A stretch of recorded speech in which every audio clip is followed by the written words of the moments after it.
ধানগুলো কত সুন্দর দেখা যায় দেখুন, বাতাসে ধানগুলো দোল খাচ্ছে। ভাই কি করলেন এই ধান খেতে আপনি? এইগুলো মেশিন দিয়ে কি কাজ করলেন? ওষুধ কি ওষুধ দিলেন?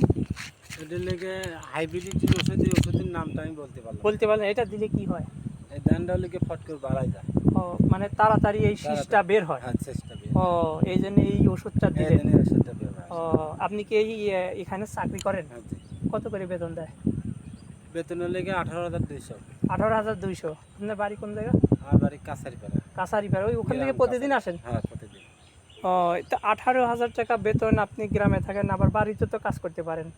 হ্যাঁ ওই ওই একটা ছুটি। একটাই ছুটি। হ্যাঁ। চিন্তা করছেন, 18,000 টাকা বেতন, সকালে এসেছে 1টা পর্যন্ত কাজ করবে, তারপর আবার বাড়ি গিয়ে নিজের কাজ করবে।